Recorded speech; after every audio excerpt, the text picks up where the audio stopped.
السلام علیکم ورحمۃ اللہ. کیا حال ہے آپ سب لوگ؟ ٹھیک ٹھاک خیریت؟ امید ہے کہ زندگی اچھی گزر رہی ہوگی. آج کا میں جو ریمائنڈر ہے وہ بھی ایک عام جو پچھلے جتنے میرے ریمائنڈر تھے اسی طرح سے ہے، لیکن یعنی کہ آپ کی کوئی لائف کو زیادہ اتنا آپ کے دنیاوی جو آپ کی مصروفیات ہیں اس کو زیادہ اتنا افیکٹ نہیں کرے گا، لیکن اس کے ساتھ ساتھ آپ کی دنیا کے ساتھ ساتھ آپ کی آخرت کا بھی انتظام ہوتا رہے گا. اور وہ چیزیں کہ جو ہمارے پیارے جو اب ہم میں نہیں رہے ان تک ہم ثواب کیسے پہنچا سکتے ہیں، اور اس کے لیے کیا کیا چیزوں کی ضروری یعنی کیا چیزیں ضروری ہیں.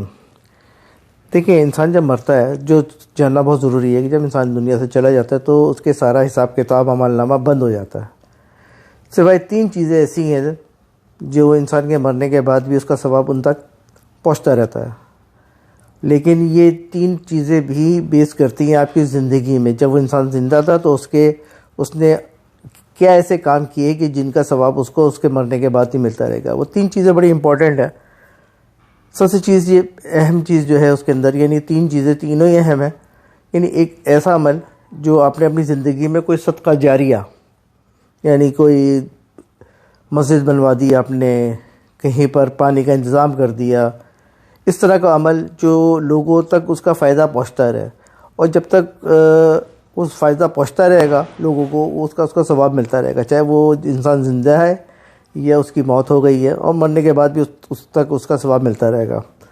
دوسرا یہ کہ تعلیم، یعنی آپ نے اپنی زندگی میں کچھ لوگوں کو ایسی تعلیم دی ہے کہ جو آگے کنٹینیو رہے، ایک سے دوسرے تیسرے چوتھے تک وہ تعلیم چلتی رہے. جب انسان زندہ ہے تب بھی اس کو ثواب ملتا رہے گا. جو بھی آگے لوگ عمل کریں گے اس کا ثواب جو ان کو ملے گا، لیکن اس کا ثواب جس نے سٹارٹ کیا ہے، جس کی وجہ سے یہ عمل جس نے تعلیم دی ہے، اس تک بھی اس کا ثواب پہنچتا رہے گا. اور تیسری جو بڑی اہم چیز ہے وہ نیک صالح اولاد، یعنی کہ اولاد کا نیک صالح ہونا بہت ضروری ہے. کیونکہ نیک صالح ہوگی، نمازیں پڑھے گی اور دعائیں کرے گی اسپیشلی مغفرت کے لیے، تو اس کا ثواب ڈائریکٹلی ہے نا. اس کے ماں باپ یا جو عزیز و اقارب جو بھی لوگ جس دنیا میں نہیں رہے ان تک اس کا ثواب پہنچے گا. اور جب تک وہ دعا کرتے رہیں گے، دن میں 5 وقت کی نماز ہوتی ہے، 5 وقت کی نماز میں اگر نماز کے ساتھ ساتھ وہ دعا کر رہے ہیں مغفرت کی بھی، تو ڈیفینیٹلی اللہ تعالیٰ اس کو قبول کریں گے انشاءاللہ، اور اس کا ثواب پہنچے گا. یعنی ہمیں یہ دیکھنا ہے یہ 3 عمل ایسے ہیں جو انسان نے اپنی زندگی میں کرنے ہیں. یعنی کہ پہلا کہ صدقہ جاریہ، یعنی کہ اپنی زندگی میں رہتے ہوئے ایسے کام کریں جو اسلام کو، دین کو آگے بڑھانے کے لیے اور اس کی آسانی کے لیے کوئی سامان میسر ہو لوگوں تک. یعنی کہ مسجد کہیں صحیح نہیں ہے، پتھریلی ہے، ٹوٹی ہوئی ہے، خراب حالت میں ہے، اس کو آپ نے ٹھیک کروا دیا، وہ آپ کا صدقہ جاریہ. جب تک لوگ اس میں نماز پڑھتے رہیں گے آپ کو اس کا ثواب پہنچتا رہے گا. دوسرا یہ تھا تعلیم. تعلیم یہ ہے کہ آپ نے یا کسی کو حفظ کروا دیا، ٹھیک ہے، یا کسی بچے کو آپ نے کسی اسکول میں کالج میں تعلیم دلوائی اچھی. وہ تعلیم جب تک وہ اس تعلیم سے آگے جتنا فائدہ وہ اٹھائے گا اپنی تعلیم سے، یعنی آگے ظاہر بات ہے نوکری کرے گا، ساری چیزیں کرے گا، آگے لوگوں کو مزید تعلیم دے گا. اب دیکھیں جتنے علماء حضرات ہیں بڑے بڑے جو پرانے، انہوں نے اپنے لوگوں کو تعلیم دی، انہوں نے آگے اسلام کو آگے بڑھایا، ایک سے دوسرے یعنی دعوت، یعنی کہ جتنی دعوت دی اسلام کے حوالے سے، تبلیغ کے حوالے سے، اور وہ ایک کنٹینیوٹی بندی ہوئی ہے اور لوگ آگے چلتے چلے جا رہے ہیں. ٹھیک ہے، اسٹارٹ تو کسی ایک نے کیا ہوگا نا. اب سارا جو آگے لوگ کام کر رہے ہیں، جو دعوت دے رہے ہیں، وہ جس نے اسٹارٹ لیا اس تک بھی اس کا ثواب پہنچ ہی رہا ہے. یہ نہیں کہ آپ کے ثواب میں سے کاٹ کے کوئی ثواب دے دیا جائے گا، ایسا نہیں ہے. جتنا ثواب آپ کو ملنا ہے اتنا ہی ثواب پیچھے والوں کو بھی ملے گا جن کے ذریعے آپ نے یہ تعلیم حاصل کی ہے.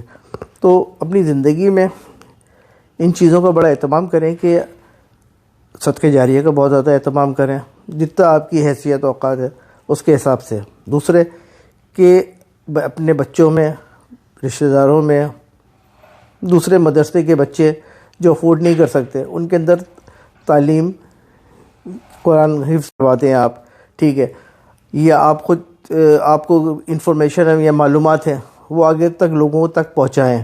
یہ بھی ایک بڑی اہم چیز ہے کہ آپ کے پاس جو ایتھینٹک جو آپ کے پاس انفارمیشن ہے قرآن و حدیث کی روشنی میں جو دوسرے تک پہنچنی چاہیے، لازمی آپ اس کو شیئر کریں، اور یہ ہر انفرادی شخص کی ذمہ داری بھی ہے کہ وہ آگے دوسرے تک پہنچائے. جتنا آگے پہنچائیں گے، مثال کے طور پہ 10 میں لوگوں میں سے اگر 1 یا 2 لوگ نے بھی اس پہ عمل کر لیا تو ان کا تو عمل میں اچھی چیزیں لکھی جائیں گی، اس کا ثواب آپ کو بھی ملے گا ساتھ ساتھ.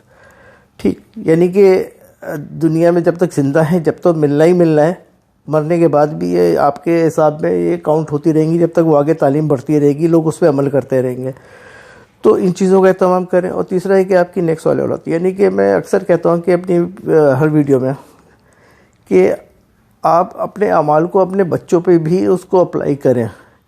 اپلائی کیسے کرنا ہے؟ اپلائی اس طرح سے ہی کرنا ہے کہ پہلے آپ اپنے اندر چیز لے کر آئیں، آپ کے اندر چیزیں آئیں گی، جبکہ گھر کے بڑوں میں وہ چیزیں عمل کریں گے، نمازیں پڑھیں گے، روزہ رکھیں گے، سچ بولیں گے، جھوٹ سے بھاگیں گے، غلط کاموں سے توبہ کریں گے، استغفار زیادہ کریں گے، تسبیحات کریں گے، ذکر کریں گے، قرآن شریف پڑھیں گے. ٹھیک ہے، اس کا اہتمام کریں گے تو بچوں میں وہ چیزیں خود بخود ایڈاپٹ کرتے ہیں بچے. اور وہ جب بچے ایڈاپٹ کرتے ہیں تو سمجھیں کہ وہ ایک طرح کی تعلیم ہے جو آپ نے ان کو دی ہے، جو کہ آپ کے مرنے کے بعد اس کا ثواب آپ تک پہنچتا رہے گا. تو یہ نیکسٹ والے اولاد بڑی امپورٹنٹ ہے کہ آپ نے اپنے بچوں کو اچھی تربیت کی ہے تو وہ آپ کے لیے ہے نا، یعنی کہ نا جب قیامت کے دن آئے گا، حساب کتاب ہوگا تو بہت سارے اعمال ایسے ہوں گے کہ آپ کو خود بھی اندازہ نہیں ہوگا کہ آپ نے تو اتنی نیکیاں نہیں کی تھی. وہ نیکیاں وہی ہوں گی جو آپ دنیا میں لوگوں کو بتا کے گئے تھے، سمجھا کے گئے تھے اور ہدایت کر کے گئے تھے کہ بھائی ایسا ایسا کرو، ایسا ایسا کرو، یہ چیز صحیح ہے یا غلط ہے. تو وہ بچوں نے آگے چل کے اس پہ عمل کیا، پھر ان کے بچوں نے عمل کیا، تو اس کا ثواب آپ تک وہ پہنچتا رہے گا. تو یہی چیزیں ہمارے کام آنی ہیں. ہم نے دنیا کو تو جو بھی ہماری ضرورت کی چیزیں ہیں وہ تو ہم نے کرنی ہے، لیکن یہ وہ ایفرٹس ہیں جس سے آپ کے لائف اسٹائل میں کوئی بہت زیادہ فی الحال ایسی کوئی تبدیلی نہیں آئے گی کہ آپ کے دنیاوی کام رک جائیں گے. یعنی چلتے پھرتے آپ کہیں پر بھی مدرسے میں جا کے آپ نے دیکھا کہیں کوئی زیر تعمیر مسجد ہے، آپ نے وہاں پہ آپ نے اس کے لیے پیسے دے کے آپ نے وہاں کام شروع کروا دیا، کسی وجہ سے کام رکا ہوا تو آپ نے کہا ٹھیک ہے، فرش ڈلوا دیا، ٹائل ڈلوا دیے، جو بھی چیزیں کروا دیا. آپ کے پاس کوئی انفارمیشن ہے تو آپ جب بھی آپ کے پاس فارغ ٹائم ہو، لنچ ٹائم میں، نارملی آفیسز وغیرہ میں 1 گھنٹے کا لنچ ٹائم ہوتا ہے تو 15-20 منٹ میں آدمی کھا پی کے فارغ ہو جاتا ہے. 20-25 منٹ زیادہ سے نماز میں لگ جاتے ہیں، پھر بھی 20-25 منٹ بچ جاتے ہیں. تو آپ اس میں جب دوستوں سے ڈسکشن کر رہے ہوتے تو اسلام کے اوپر جو آپ کے پاس انفارمیشن ہے وہ شیئر کریں.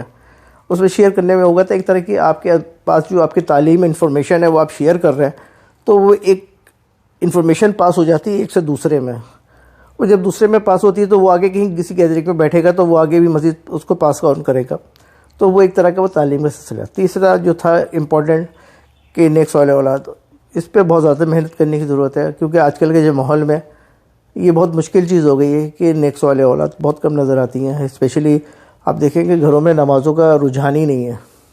یعنی کہ بڑے جو بچوں کو پڑھائی لکھائی کے لیے تو ہدایت کرتے ہیں کہ اچھا پڑھو، فیل ہو جاؤ گے، یہ ہو جاؤ گے، انجینئر نہیں بن پاؤ گے، ڈاکٹر نہیں بن پاؤ گے، لیکن جب نماز کا ٹائم ہوتا ہے تو اس کے اوپر اتنی اہمیت نہیں دیتے ہیں. نماز کے اوپر زیادہ روک ٹوک بھی نہیں کرتے، جبکہ نماز کے اوپر تھوڑی بہت سختی کرنی چاہیے، اسپیشلی جب چھوٹے بچے ہوتے ہیں تو. لیکن اس کے لیے ضروری ہے کہ آپ کا اپنا عمل کیسا ہے. آپ کا اپنا عمل اچھا ہوگا تو بچوں پہ آٹومیٹکلی وہ چیز خود بخود کنورٹ ہو جائے گی، چینج ہو جائے گا. لیکن اگر آپ سمجھتے ہیں کہ اس کے باوجود بچوں میں چینج نہیں آ رہے تو آپ کا کہنا لازمی ہے، آپ نے ان کو بار بار ریمائنڈ کرانا ہے. نماز کا ٹائم ہونے والا ہے، آپ 10-15 منٹ پہلے سے ریمائنڈ کرانا شروع کر دیں کہ بھائی نماز کا ٹائم ہو گیا. اسی طرح سے سچ کی تاکید کریں. اکثر ہوتا ہے گھر میں ٹیلی فون آتا ہے تو بچے سے کہہ دیا جاتا ہے کہ کہہ دو نہیں ابا گھر پہ نہیں ہے. بچوں سے آپ جھوٹ بلواتے ہیں تو وہی جو جھوٹ انیشلی آپ بچوں سے جھوٹ بلواتے ہیں تو آگے چل کے بچے جھوٹ بولتے ہیں، جو آپ کو خود بھی احساس نہیں ہوتا کہ وہ کیا کر رہے ہیں، صحیح کر رہے ہیں، غلط کر رہے ہیں. ان چیزوں کا بہت زیادہ خیال رکھیں کیونکہ یہ زندگی کی یہ چھوٹی چھوٹی چیزیں ہیں. جب ان کو آخر میں ہماری جب زندگی ختم ہوتی ہے تو ہم اس کو جب سبب کرتے ہیں تو انشاءاللہ ہمارے پاس نیکیوں کا اچھا خاصا ذخیرہ ہوگا اگر ہم صحیح ڈائریکشن میں چلیں. کوشش ہمیں یہی کرنی ہے کہ ہم اپنے گھر کے ماحول کو سب سے فرسٹ آف آل اپنے گھر کے ماحول کو بہتر بنائیں. ٹھیک ہے، اسلام کے حساب سے کہ ہمیں کیا کیا چیزیں کرنی چاہیے اپنے لیے اور اپنے اولادوں کے لیے اور عزیز و اقارب سب کے لیے.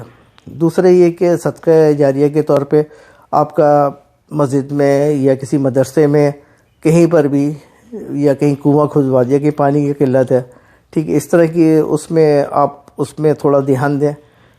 ساتھ میں اپنے اندر اگر آپ کے پاس تعلیم کی کمی ہے تو اس کو تھوڑا بہت سیکھیں، پڑھیں گے، سمجھیں گے، پھر آگے اس کو اپنے دوستوں میں شیئر کریں۔ جتنا شیئر کریں گے اتنا زیادہ آپ کو اس کا اجر و ثواب ملے گا انشاءاللہ۔ اور جب آپ اس دنیا میں نہیں ہوں گے تو یہی چیز ہمارے آگے چل کے کام آئے گی، کیونکہ باقی حساب کتاب تو ہمارے مرنے کے بعد سب کلوز ہو جائے گا حساب کتاب۔ یہ صرف 3 چیز ایسی ہیں جو حدیث کی روشنی میں پروون ہے کہ اب یہ 3 اعمال ایسے ہیں کہ جو چیز چلتے رہیں گے ہمارے ساتھ، جو کہ ہم نے زندگی میں جو اچھے کام کیے ہیں وہ ہمارے ساتھ یہ 3 چیزیں کام آئیں گی۔ باقی چیزیں رہ گئیں کہ قرآن شریف پڑھنا، اس کو بخشنا، صحیح ہے، تسبیحات پڑھنا، ان کو ہدیہ کرنا، یہ ساری چیزیں کہیں یعنی کہ اتنا کہیں کلیئر نہیں ہے، لیکن بہرحال اللہ انشاءاللہ قبول کرنے والا ہے۔ ہمیں زیادہ سے زیادہ قرآن شریف پڑھنا چاہیے، ٹھیک ہے، کیونکہ قرآن شریف پڑھنے سے یہ کہ ہمیں تو ثواب ملے گا، اور جب اللہ تعالیٰ سے ہم دعا کرتے ہیں کہ بھائی اس کا ثواب فلاں شخص کو یہ ہمارے اس پیارے تک پہنچا دے، تو انشاءاللہ اللہ تعالیٰ یہ اس کا ثواب ضرور پہنچائیں گے۔ جیسے حج بدل ہے، وہ جو صاحب حیثیت لوگ ہیں، جو لوگ حج نہیں کر سکے، جو دنیا میں نہیں رہے، اگر کسی نے وصیت کی ہے اور نہیں بھی کی ہے، آپ کرتے ہیں تو انشاءاللہ اس کا ثواب آپ کو حج کا ملے گا اور اس تک بھی پہنچے گا۔ اسی طرح حج یعنی کہ لوگ عمرہ بھی کرتے ہیں۔ یہ بہت سے کچھ معاملات ایسے ہیں جو اللہ تعالیٰ ان پہ قادر ہے کہ وہ قبول کرے نہ کرے، لیکن یہ کہ ہمیں اپنی طرف سے کوشش کرنی چاہیے اچھی نیت و سوچ کے ساتھ۔ ہماری نیت صحیح ہوگی تو انشاءاللہ تعالیٰ جو چیز ہمیں کہیں پہ ثابت بھی نہیں ہو رہی ہے تو ہو سکتا ہے اللہ تعالیٰ اسے قبول کر لے، ہمارے اچھے اعمال کو۔ اپنے اندر یہ ساری چیزوں کو لے کر آئیں۔ یہ اعمال ایسے ہیں جو انسان کے مرنے کے بعد بھی اس کے کام آتے ہیں، باقی چیزیں کوئی کام نہیں آتی، باقی ساری چیزیں دنیا میں رہ جاتی ہیں، اور جب انسان جاتا ہے تو حساب کتاب کلوز ہو جاتا ہے۔ تو ہمیں ان چیزوں پہ بہت زیادہ فوکس کرنا چاہیے تاکہ دنیا میں جو ہم نے کھویا یا کمایا وہ تو رہ گیا پیچھے، اب رہ گیا آخرت کا حساب کتاب، جو کہ اصل ٹارگیٹ ہے ہمارا، وہی ہم نے اچیو کرنا ہے اس گول کو۔ تو اس کے لیے ان 3 چیزوں پہ بڑی فوکس کرے۔ اللہ تعالیٰ نے بھی زندگی دی ہے، سانس لے رہے ہیں، تو ابھی سے اپنے اندر یہ عمل لے کر آئے تاکہ ہمارے آخرت کے بھی حساب کتاب اچھے ہوں۔ آج کی اس مختصر ویڈیو میں اب بس اتنا ہی۔ آخر میں چلتے چلتے اپنا اور اپنے گھر والوں کا بہت زیادہ خیال رکھیں۔ اگلی ویڈیو تک کے لیے اجازت دیں۔ نمازوں کو بہت زیادہ اہتمام کریں وقت پر۔ السلام علیکم ورحمۃ اللہ وبرکاتہ۔